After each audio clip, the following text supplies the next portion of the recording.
Welcome to master key TV. Big boss అంటే తెలియని TV ప్రేక్షకుడు ఉండడు.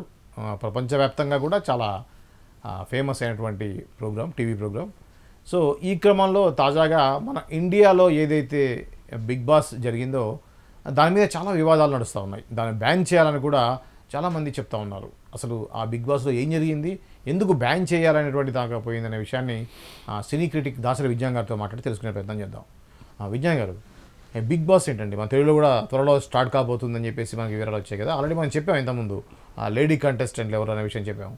సో తాజాగా ఇప్పుడు ఢిల్లీలో అంటే తెలిసి హిందీలో జరిగినటువంటి ఒక బిగ్ బాస్ ప్రోగ్రామ్ అనుకుంటా, వైఫ్ అండ్ హస్బెండ్ ఇద్దరు కూడా బిగ్ బాస్ రూమ్కి వచ్చారు. దాంట్లో వాళ్ళు శృంగారంలో పాల్గొన్నారు అనేది ప్రపంచవ్యాప్తంగా కూడా పెద్ద హాట్ టాపిక్గా మారింది. సో హిందీ ఇంగ్లీష్లో కూడా ఉన్నాయి కానీ అప్పుడెప్పుడు ఇట్లాంటివి రాలేదు. ఏదో కిస్ చేయటం, స్విమ్మింగ్ పూల్లో కిసెస్ అట్లాంటివి వచ్చాయి కానీ ఇంత దారుణమైనటువంటి ఇది ఎప్పుడు జరగలేదు. దీన్ని మీరు ఏ విధంగా చూడాలంటారు? ఫస్ట్ కాన్సెప్ట్, నువ్వు హస్బెండ్ని వైఫ్ని లోపలికి తెచ్చావు. నెంబర్ 1, హస్బెండ్ని వైఫ్ని ఒక మంచం పైన పడుకోబెట్టావు. నెంబర్ 2, ఎలో చేసావు. నెంబర్ 3, మీరు ఇక్కడ బిగ్ బాస్ హౌస్లో నాటకాలు ఆడకండి, మీరు బయట ఎలాగున్నారో ఇక్కడ కూడా అలాగే ఉండండి ఉండండి. ఫేక్ వద్దు, మాస్క్ వద్దు, మీరు ఎలా ఉన్నారో అలా ఉంటేనే ఈ షోల్లో విజేతలు అవుతారు. బయట ఒకలాగా లోపల ఒకలాగా డ్రామాలు చేయకండి, మీరు డ్రామా చేసిన అర్థమైపోతుంది. మీరు ఎలా ఉన్నారో అలాగే ఉండండి అని చెప్పారు. వాళ్ళిద్దరు కూడా బయట ఎలా పడుకున్నారో, వాళ్ళ ఇంట్లో ఎలా పడుకున్నారో నలుగురు ముందు మరీ చండాలంగా చేయలేదు కానీ ఒకరినొకరు వాటేసుకొని పడుకున్నారు. ఓకేనా? ఇప్పుడు నీ థీమ్ ప్రకారంగా వాళ్ళు నడుచుకున్నారు, వాళ్ళ తప్పేం లేదు. సీరియస్లీ అసలు అట్లా పడుకోబెట్టి మొగుడు పిల్లల్ని పక్కన ఒక మంచం మీద పడుకోబెట్టి రాత్రిపూట నువ్వు ఏం చేయొద్దు అంటే వాళ్ళు ఎందుకుంటారండి? ఇప్పుడు ఎవడో కంటెస్టెంట్ ఇంకెవరో ఆమె వచ్చి అక్కడ అర్ధరాత్రి పూట గుసగుసలాడి దుప్పటి కప్పుకుంటే నువ్వు దాన్ని కవర్ చేయాలి, వీకెండ్ వచ్చి ఖండించాలి. ఇక్కడ నువ్వు అలా చేశారు కదా, అవును, అదే విధంగా ఒకే బెడ్ మీద పడుకోవటం 100% చెయ్యాలి. ఇప్పుడు నువ్వు తెచ్చిందే మొగుడు పిల్లల్ని షోలో పెట్టావు. నువ్వు తెచ్చింది పోనీ నువ్వు ఆమెనో రూమ్లో ఈయననో రూమ్లో వేసి మీరు ఎలా ఉంటారో చూద్దామని చేయలా, ఒకే మంచం మీద ఎలా చేసావు, వాళ్ళు పడుకున్నారు. అది బిగ్ బాస్ ఆ బెడ్ అయ్యి కూడా ఓయో రూమ్ లాగా ఉంటాయి, ఎక్కడో హోటల్ గదిలో ఉన్నట్టు ఓయో రూమ్ లాగా ఉంటాయి. ఇంకా చెప్పాలంటే ట్రావెలింగ్ బస్ ఫీలింగ్ ఇస్తాయండి. చుట్టుపక్కల అందరు జనాలు పడుకుంటారు, వీళ్ళ కోటాలో వీళ్ళు పడుకుంటారు. నువ్వు వాళ్ళని తాకొద్దు ముట్టొద్దు అంటే ఎలా? వాళ్ళు ఎలాగో హస్బెండ్ వైఫే. నెక్స్ట్ బయట ఎలా ఉన్నారో నువ్వు ఇక్కడ అలాగే ఉండు అని కూడా నీ నిబంధన ఒకటి ఉంది నీ దగ్గర. ఇప్పుడు నువ్వు చేసిన తప్పేంటి? భార్యాభర్తల శృంగారాన్ని రహస్యంగా కెమెరాలో తీసి బట్టబయలు చేసావు. అవును, అది పెద్ద మిస్టేక్. నువ్వు ఆ ఎడిటింగ్ లో తీసేయి, నువ్వు చెప్పినట్టే వాళ్ళు నడుచుకుంటారు. మళ్ళీ మార్నింగ్ లేపి హా హీ పాటలు వేసి డాన్స్ లేపి ఇప్పుడు అది 1 డే డిలే టేకాస్ట్ చేస్తారు. ఆ జరిగిందని కట్ చేసి ఉంటే అసలు బయటకు వచ్చేది కదా. బిగ్ బాస్ జరిగిందని, బిగ్ బాస్ జరుగుతుందని దాని మీద విమర్శలు ఇప్పటిదాకా ఇదో తీసుకొచ్చి ఒక పబ్లిసిటీ స్టంట్ లాగా చూడొచ్చాము. అంతే కదా. ఇప్పుడు నీ కెమెరా ఫుటేజ్ నువ్వేగా బయట పెట్టావు. అవును, నీ కెమెరా నువ్వు తీయడం బట్టి టీవీకి ఎక్కింది, టీవీలో అందరూ చూశారు. నువ్వు ఎడిట్ చేయలే దాన్ని, నీ బండారా నువ్వే రోడ్డుకి వదిలేవు. అవును, వదిలిన తర్వాత వీళ్ళందరూ బ్యాన్ బ్యాన్ బ్యాన్ అంటున్నారు. అంటే నువ్వు పబ్లిసిటీస్ట్ అంటే అది అంతే కదా, కావాలని చేసుకున్నదే. అంటే జనాలకు అలా మైలేజ్ వెళ్ళాలి అని. తర్వాత బాగా అందరు గొడవలు చేసినప్పుడు వచ్చి ఇదే ఆన్సర్ చెప్తాం. అయినా ఏముందండి, భార్య భర్తలు మేమే ఇలా చేసాం, అది అసలు కట్ చేసి ఉండాల్సింది, మా ఎడిటర్ చూసుకోలేదు, ఇక్కడ నుంచి కట్ చేస్తాం అని చెప్తారు. కానీ రావాల్సిన మైలేజ్ అయితే వస్తుంది. నెక్స్ట్ ఇప్పుడు వీకెండ్ వచ్చే పెద్ద మనిషి ఆయన కూడా ఏంటండి మీరు ఎందుకు అలా చేశారని అనకూడదు, టాపిక్కే తీయకూడదు. వై? బికాజ్ నువ్వు తెచ్చిందే మొగుడు పిల్లల్ని 1కి 4 సార్లు గుర్తుపెట్టుకోవాలి. తెచ్చావు, ఒక బెడ్ మీద పడుకోబెట్టావు, బయట ఎలా ఉండ మీ ఇంట్లో ఎలా ఉన్నారో ఈ ఇంట్లోనూ అలా ఉండమని చెప్పి న్యాచురల్ గానే ఉన్నారు. న్యాచురల్ గా లేకపోయినా సరే మొగుడు పిల్లల్ని మంచం మీద పడుకోబెట్టి ఏసీ దుప్పటి కప్పితే వాళ్ళు ఏం చేసుకుంటారండి? వాటి తిరిగి ఒకరు తిరిగి పడుకుంటారా? అంతే కదా, కామన్ అది. It happens. నువ్వు తీయడం తప్పు, చిత్రీకరించడం తప్పు, కెమెరాలో రికార్డ్ చేయడం తప్పు, టెలికాస్ట్ చేయడం ఇంకా చాలా పెద్ద తప్పు. అది ఇక్కడ బిగ్ బాస్ యాజమాన్యం చేసిన మిస్టేకే ఇది. ఇక మన తెలుగు విషయంలోకి వస్తే బిగ్ బాస్ సీజన్ 8 స్టార్ట్ అయింది. ఆ 8 అనేది ఫస్ట్ అడ్డంగా నిలువుగా అట్లా ఇట్లా వెళ్ళింది. అడ్డంగా అంటే ఇన్ఫినిటీ, ఇటు వెళ్తే 8, మధ్యలో ఇంకేదో ఒక చక్రం పౌరాస్త్ర లాగా తిరుగుతుంది. మరి దానికి ఏమన్నా వ్యవహారం ఉందో లేదో తెలియదు. కంటెస్టెంట్ల జోలికి వస్తే వేణుస్వామి పోతున్నాడు, కుమారి ఆంటీ పోతుంది, బరెలక్క పోతుంది, కుషిత కుల్లపు పోతుంది, ఈ రాజస్థానం లావణ్య పోతుంది పోతుంది అని సురేఖ వాణి పోతుంది. ఇట్లా ఇట్లా ఇట్లా కొన్ని వార్తలు వచ్చాయి. అంటే ప్రతిసారి సామాజిక మాధ్యమాల్లో బాగా వైరల్ అయ్యే వాళ్ళు ఎవరైతే ఉంటారో వాళ్ళని బిగ్ బాస్ సీజన్లో తీసుకోవడం వాళ్ళకు కూడా ఒక సాంప్రదాయం లాగా అయిపోయింది. అంటే వాళ్ళనే చూస్తారేమో జనాలు ఇంట్రెస్ట్ కానీ, ఆ సంవత్సరం బజ్ ఉంది కదా వీళ్ళ మీద అని.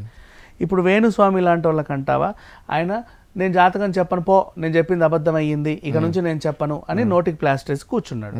బాబాబు నువ్వు అలా నోటికి ప్లాస్టర్స్ కూర్చుంటే నీ మీద బతికే మేమందరం ఏం కావాలని వాళ్ళు మళ్ళీ తెచ్చి కూర్చోబెట్టారు, ఉజ్జగించారు. అట్లా నువ్వు అలాంటి నిర్ణయాలు తీసుకోకండి, మీరు ఏదోటి వాగితేనే మాకు కంటెంట్, నువ్వు అట్లా నోటికి తాళం వేసుకుంటే మేము ఎట్లా బతికేది?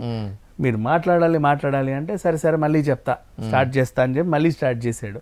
కానీ ఆయన నేను చెప్పను పో అన్న తర్వాత ఇప్పుడు మళ్ళీ ఈ సెకండ్ ఇన్నింగ్స్కి మధ్యలో అంతకుముందు ఉన్న ఫేమ్ మళ్ళీ రావాలంటే ఆయనకు మైలేజ్ కావాలి, తక్కువ టైంలో పాపులర్ అయ్యే ఒక ప్లాట్ఫామ్ ఇమీడియట్గా కావాలి, యూట్యూబ్ ఛానల్ కంటే కూడా. బిగ్ బాస్ని ఎంచుకోవడంలో తప్పు లేదు. నెక్స్ట్ కుషిత కుల్లపు, ఈవిడకు అవసరం. వై? బికాజ్ ఈవిడ అక్క చెల్లెలు ఇద్దరు కూడా ఒకరు ఆ పబ్లో ఒకరు ఈ పబ్లో దొరికి డ్రగ్స్ కేసులో ఇరుక్కున్నారని చెప్పి భారీ వార్తలు వచ్చాయి. దాన్ని అంటే మేము అలాంటి వాళ్ళం కాదండి, మేము చాలా పద్ధతి గల వాళ్ళము అని చెప్పుకునే అవసరం ఈవిడకు ఉంది. ఇట్లాంటి వాళ్ళకు కూడా ప్లాట్ఫామ్ కావాలి. బరెలక్క విషయానికి వద్దాం. బరెలక్క ఏంటి, ఆమెకి ఇష్టం ఇలాంటివి అంటే, ఆమెకి ఎప్పటి నుంచో బిగ్ బాస్కి వెళ్ళడం అంటే ఇష్టం.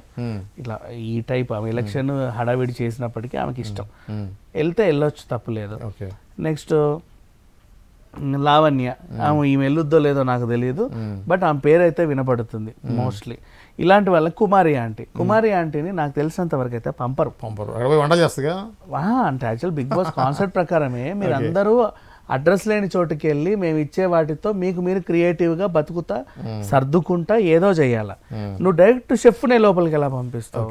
అంటారు నాన్న బాగున్నావా అని చెప్పి అందరికీ వడ్డిచ్చేస్తుంది. అందరు ఎమోషనల్ కనెక్ట్ అవుతారు. సడన్గా ఒక 5 వారాలు 6 వారాలకి పీకేస్తావు ఆమెని, అప్పుడు వాళ్ళందరూ నోరెల్లో పెడతారు, చచ్చిపోతారు ఇంకా. అంతే కదా, అప్పుడు మంచిగా కడుపునట్టు తిని బేవ్ అన్నోళ్ళు సడన్ గా ఏం ఉండదు. అది ఒక స్ట్రాటజీ, మేబీ అదొక స్ట్రాటజీ, అలా పంపినా పంపొచ్చు, చెప్పలేవు, బాగుంటది ఇలా కూడా. ఇట్లా కొంతమంది సెట్ ఆఫ్ పీపుల్ అనుకుంటున్నారు. నాకు ఒక ఇన్ఫర్మేషన్ ఉంది విజ్ఞాన్, ఇప్పుడు